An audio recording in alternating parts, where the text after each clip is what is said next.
এদিকে সহিংসতা ও অতিরিক্ত বল প্রয়োগ থেকে বিরত থাকতে দলগুলোর প্রতি আহ্বান জানিয়েছেন জাতিসংঘ মহাসচিব আন্তোনিও গুতেরেস। জাতিসংঘ তিনি আরো বলেন, সহিংসতা বা অতিরিক্ত বল প্রয়োগ অথবা নির্বিচারে আটক করা থেকে বিরত থাকার জন্য সকল পক্ষের প্রতি আহ্বান জানিয়েছেন। I want to tell the people of Bangladesh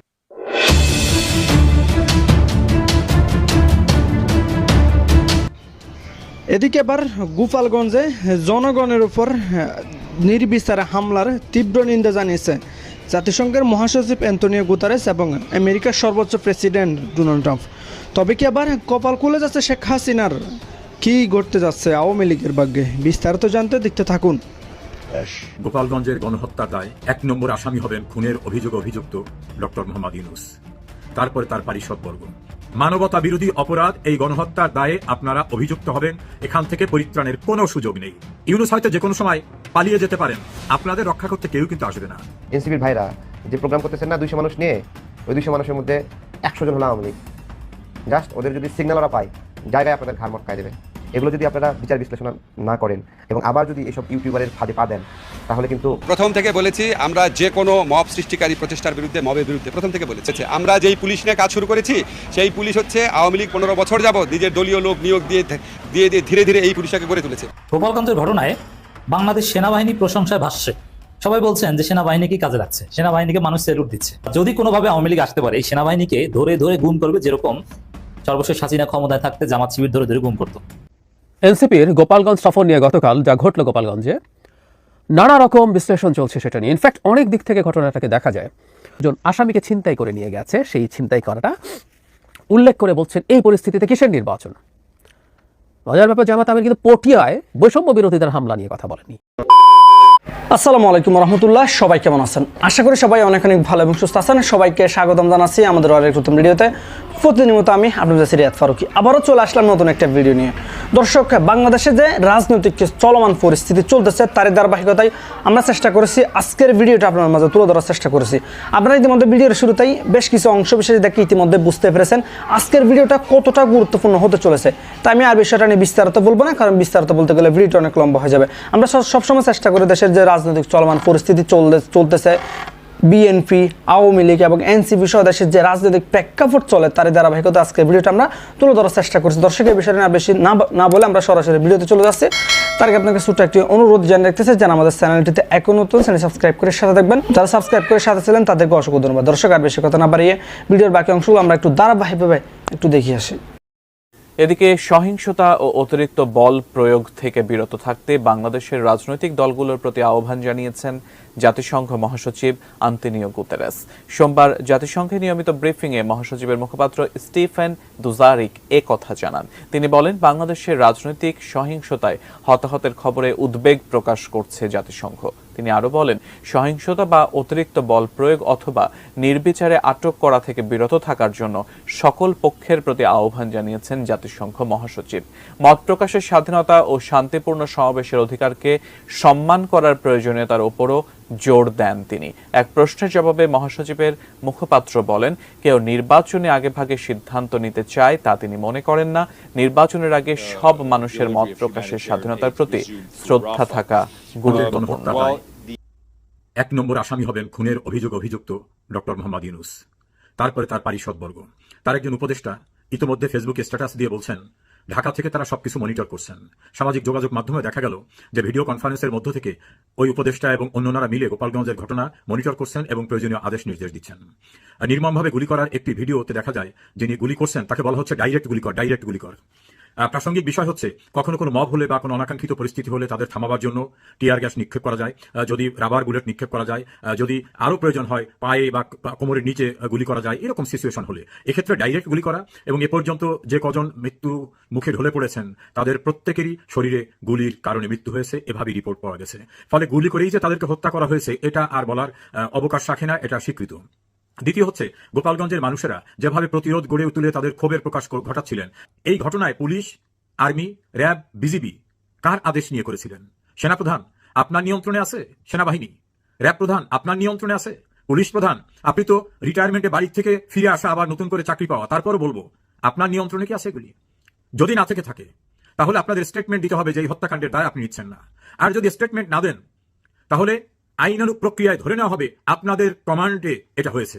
আর আপনাদের কমান্ডে এটা যখন হবে, তখন অবশ্যই কমান্ডার হিসাবে কমান্ডিং লায়াবিলিটিসে মানবতা বিরোধী অপরাধ এই গণহত্যার দায়ে আপনারা অভিযুক্ত হবেন। এখান থেকে পরিত্রাণের কোনো সুযোগ নেই। আর একটি গুরুত্বপূর্ণ প্রসঙ্গে এখানে আসছে, গোপালগঞ্জে বঙ্গবন্ধুর বাড়িতে হামলা করা, ভেঙে দেওয়া, চুরমার করে দেওয়া, এরকম উস্কানি দেওয়ার ঘটনায় দেশে এবং দেশের বিদেশ থেকে, দেশের বাইরে থেকে যারা উস্কে দিচ্ছিল, সেই উস্কানিতে বাংলাদেশ সরকারের বিভিন্ন বাহিনী, সিভিল অ্যাডমিনিস্ট্রেশন, তারা কেন সম্পৃক্ত হলো? কিভাবে তারা এই ঘটনা যারা ঘটাতে চায় তাদেরকে উস্কে দিচ্ছেন? আজকেও গোপালগঞ্জে তারা যে ভাষায় বক্তব্য রেখেছেন, ইনকলাব জিন্দাবাদ, যেটা পাকিস্তানের স্লোগান ছিল, এইভাবে যারা বাংলাদেশকে, বাংলাদেশের মুক্তিযুদ্ধের চেতনাকে ধ্বংস করতে চায়, তাদেরকে যারা পৃষ্ঠপোষকতা দিচ্ছেন, আশ্রয় দিচ্ছেন, প্রশ্রয় দিচ্ছেন, দায় আপনারা এড়াতে পারবেন না। সজীব ভুইয়া, আসিফ মাহমুদ সজীব ভুইয়া, তাকে সরাসরি দেখা গেছে ভিডিও কনফারেন্স করে মনিটর করতে, তার সঙ্গে আরো উপদেষ্টা এবং পুলিশ প্রধানরা। তাহলে গোলাগুলি যা হয়েছে তারা করেছেন, আর তারা এককভাবে কোনো গোলাগুলি করতে পারেন না, তাদের সম্মিলিতভাবে দায়িত্ব রয়েছে। ডক্টর ইউনূস তার পক্ষ থেকে যে স্টেটমেন্টটা দেওয়া হয়েছে, সেই স্টেটমেন্টে এতগুলো মানুষের হত্যাকাণ্ডের ব্যাপারে একটি শব্দ নাই। তাহলে এই হত্যাকাণ্ডকে তিনি ওন করেন। ইতোপূর্বেও তিনি পুলিশ হত্যা সহ যারা সাংবিধানিক দায়িত্বে ছিল তাদের হত্যাকাণ্ডের বিচার করা যাবে না, এভাবে একটা চিরকুট ইস্যু করেছিলেন। কেউ কেউ বলে ইন্ডেমনিটি, যারা নির্বোধ তারা জানে না, ইন্ডেমনিটি কোনো এক্সিকিউটিভ অর্ডারে দেওয়া যায় না। আর এক্সিকিউটিভ অর্ডারেও 1975 সনের 26শে সেপ্টেম্বর ইন্ডেমনিটি জারি করা হয়েছিল। 1979 সালে জাতীয় সংসদে সেটাকে আইনে পরিণত করা হয়েছিল। তারপরে কিন্তু সেই ইন্ডেমনিটি থাকে নাই। বঙ্গবন্ধুর খুনিদের দাম্ভিকতা চূর্ণ করে দেওয়া হয়েছে, তাদের বিচার হয়েছে, জেল হত্যার বিচার হয়েছে, বুদ্ধিজীবী হত্যার বিচার হয়েছে। কাজেই ডক্টর ইউনূস যিনি অসাংবিধানিক, যারই কোনো লিগাল অথরিটি নাই, তিনি খুনের দায় থেকে কাউকে মাফ করতে চাইলে এটা মাফ হয় না। তবে ডক্টর ইউনূস এবং তার পারিষদবর্গ আপনাদের রক্ষা করতে কেউ কিন্তু আসবে না। ইউনূস হয়তো যে কোনো সময় পালিয়ে যেতে পারেন। আমার মনে হয় এয়ারপোর্ট থেকে তার পালিয়ে যাওয়া এখন বোধহয় সম্ভব হবে না, কারণ এত রক্তের দাগ যার হাতে, যিনি নিজেই স্বীকার করেছেন যে মেটিকুলাস ডিজাইন করে তিনি ক্ষমতায় এসেছেন, শেখ হাসিনাকে সরিয়েছেন। আপনারা যুদ্ধ করতে আসুন। Army, RAB, BDR, BGB, police, এদের দিয়ে এসেও লাভ হয় না গোপালগঞ্জে, বুঝতে পেরেছেন। আর খালি হাতে বা এই সশস্ত্র পাহারা ছাড়া অস্তিত্ব টিকবে না। আমি যে প্রসঙ্গটি নিয়ে কথা বলেছিলাম, আমরা জানতে চাই কোন আইনে তাদের এই প্রোটোকল দেওয়া হয়েছে। আমরা জানতে চাই কার হুকুমে সেনাবাহিনীর সশস্ত্র টিম এভাবে ভারী অস্ত্রসহ মেশিন গানের মতো যন্ত্র নিয়ে এখানে এসেছে এবং সেই গানে করে এদের উদ্ধার করে নিয়ে যাওয়া হলো। কার হুকুমে সেনাবাহিনী অস্ত্র চালালো, কার হুকুমে পুলিশ এভাবে গুলি করলো, কার হুকুমে বিজিবি এই নৃশংসতা চালালো? নিশ্চয়ই ডক্টর ইউনূসের হুকুমে, তার পারিষদবর্গের হুকুমে। সেনাপ্রধান, আপনার কাছ থেকে আমরা স্টেটমেন্ট চাই, র্যাব প্রধান স্টেটমেন্ট চাই। স্টেটমেন্ট দিলেও যে রক্ষা হবে তা বলা যায় না, কিন্তু স্টেটমেন্ট না দিলে আপনারাই যে ঘটনার অনুঘটক, আপনাদের নির্দেশেই যে ঘটনা ঘটানো হয়েছে, আইন, সংবিধান, ক্যাবিনেট ডিভিশনের ডিসিশন সবকিছু উপেক্ষা করে ঘটানো হয়েছে, এটা স্বীকৃত। এটাকে আইনের ভাষায় বলে কনফেশন, এটাকে বলা হয় স্বীকারোক্তি। এই স্বীকারোক্তির জন্য ভবিষ্যতে বিচারের সময় খুব বেশি সাক্ষীরও প্রয়োজন হবে না, পরিত্রাণ কিন্তু কেউই পাবেন না। যে শেখ হাসিনার আওয়ামী লীগের আপনারা যে ফিটনেস দেখলেন না, এই ফিটনেস সারা দেশে ওদের আছে, বিশ্বাস করেন বা না করেন। এনসিপির ভাইরা যে প্রোগ্রাম করতেছেন না 200 মানুষ নিয়ে, ওই 200 মানুষের মধ্যে 100 জন হলো আওয়ামী লীগ। জাস্ট ওদের যদি সিগন্যাল ওরা পায়, জায়গায় আপনাদের ঘাড় মটকায় দেবে। এটা আপনারা বোঝেন, বিশ্বাস করেন। এটা শুধু গোপালগঞ্জে না, সারা বাংলাদেশে আপনারা যেভাবে আওয়ামী লীগের সঙ্গে দহরম মহরম সম্পর্ক শুরু করছেন না, আজকে সেটার উপহার দেখলেন। এটা যদি আপনাদের শিক্ষা না হয়, আরে ভাই এত বড় দল করে কি করবেন? দল বড় করতে হলে আওয়ামী লীগকে সাথে করে নিতে হবে। এই থিওরি কই পাইলেন ভাই? দল বড় করতে হলে আওয়ামী লীগকে নিষিদ্ধ করতে হবে, আওয়ামী লীগের লোকদেরকে আপনাদের সাথে নিতে হবে। হ্যাঁ, আওয়ামী লীগ লোক আপনার সাথে করে নেবে, আপনি সাথে করে নেবেন, নিয়ে ওই লোকটাই আবার নাগরিকের উপর নিপীড়ন করবে আপনার দলের হয়ে। ওই লোকটাই আবার নাগরিকদেরকে থাপ্পড় দিবে, চটকানি দেবে, হুমকি ধামকি দেবে। ওই লোকটাই আবার চাঁদাবাজি করবে। হ্যাঁ, আপনি ভাবেন আপনি অনেক শক্তিশালী, কিন্তু সেই মহেন্দ্র খুনের অপেক্ষায় থাকেন যখন দাবার গুটি আবার উল্টাবে। দাবার গুটি উল্টাবে না, দাবার গুটি 100% উল্টাবে। যে মনে করে উল্টাবে না, সেটা গাভা, সে রাজনীতি বোঝে না। আর এই রাজনীতিতে আজকে যারা পূজা করতেছে তাকে লাত্তি মারতে জনগণ কোনো ইয়ে করে না, কোনো বিন্দু পরিমাণ মায়া করবে না। একজন ইউটিউবার বলতেছে অপারেশন গোপালগঞ্জ, আবার বলতেছে গোপালগঞ্জে এনসিপির পরীক্ষা শুরু, আর আরেকজন বলতেছে যে টুঙ্গি পাড়ারে মাটির সাথে মিশাই দিয়ে দিব। তো এই ধরনের উস্কানিগুলো আজকের এই বিশৃঙ্খলা, আজকের এই অপদস্থ হওয়ার কারণ কিনা, আমি এনসিপিকে এটা বিবেচনা করার অনুরোধ করব।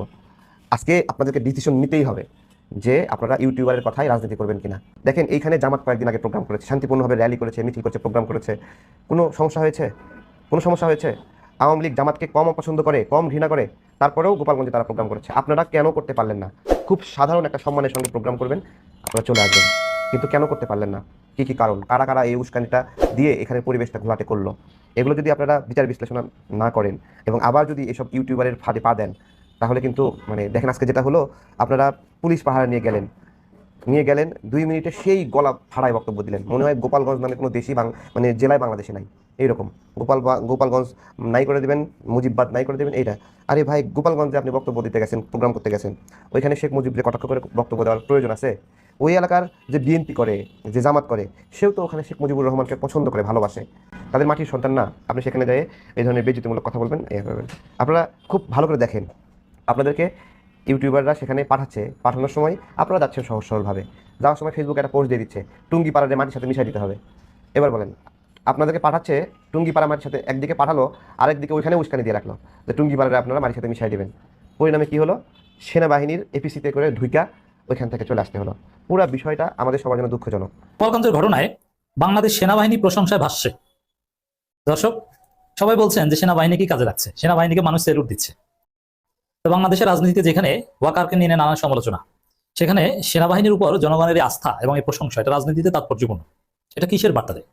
দর্শক, প্রথমে একটু আপনাদেরকে বুঝিয়ে নিই যে সেনাবাহিনীর কেন প্রশংসা করছে। প্রথম কথা হচ্ছে যে আমাদের বিপ্লবের মহানায়কেরা আসমাত শারজিসরা সেনাবাহিনীর ট্যাঙ্কের মধ্যে ঢুকে নিরাপদ আশ্রয়ে এসেছেন।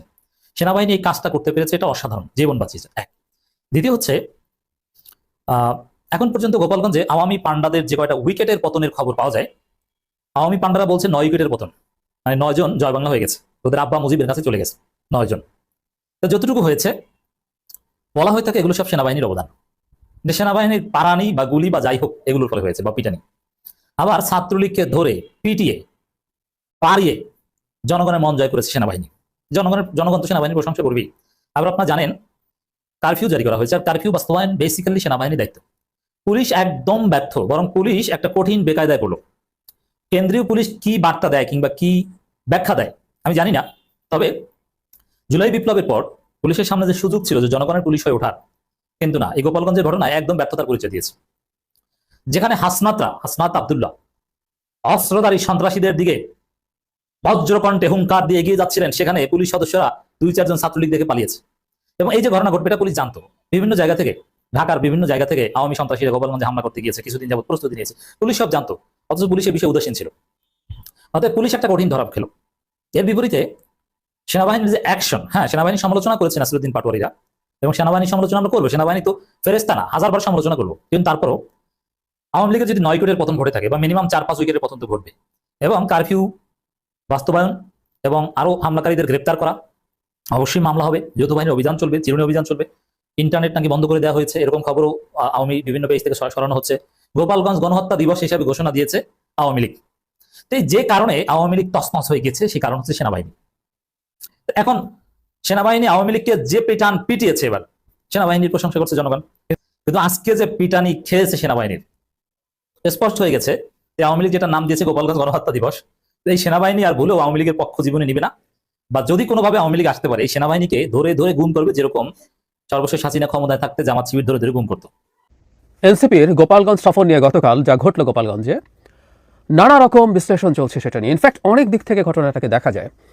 আমিও সিদ্ধান্ত নিয়েছি অন্তত 2টো ভিডিওতে এটা কভার করার চেষ্টা করব। এখনকার ভিডিওতে একটা অংশ, আর আমি আজই বিকেল বা সন্ধ্যার দিকে আরেকটা ভিডিওতে এটা আলোচনার চেষ্টা করবো যে এনসিপি ওখানে গিয়ে রাজনৈতিকভাবে কোনো অর্জন করলো নাকি তার লস হলো, বা আওয়ামী লীগেরও অর্জন হলো নাকি লস হলো। এই দুটো দলই মূলত এখানে বেশি ইনভলভড, বাকিগুলো খুব বেশি না, সেগুলো হয়তো আলোচনায় আসবে। কিন্তু এই ভিডিওতে যেটা আলোচনা করতে চাই, গোপালগঞ্জে যা হলো, আমি প্রশ্নটা তুলে রাখবো, সেটা হচ্ছে এটা কি আসলে সরকার এবং এনসিপির যৌথ পরিকল্পনায় হয়েছে কিনা। অবশ্য কেউ বলতেই পারেন যে যৌথ পরিকল্পনায় হলেই এনসিপি যদি সেটার পার্ট হয়ে থাকে, জেনে থাকে, তাহলে তার নিশ্চয় জয় হয়েছে। এটা তাদের মনে রাখা উচিত। গোপালগঞ্জের ঘটনা যেভাবে হ্যান্ডেল করা হলো, যেভাবে হতে দেওয়া হলো, যা যা ঘটলো, অত্যন্ত বেসিক রাজনৈতিক জ্ঞান নিয়ে এটা নিশ্চিতভাবে বলা যেত এটাই হতে যাচ্ছে, কিন্তু হতে দেওয়া হয়েছে বলে আমি মনে করি। অল্টারনেটিভ ব্যাখ্যা আছে, কিন্তু আমি এই ব্যাখ্যাটাকেই সিরিয়াসলি গ্রহণ করতে চাই।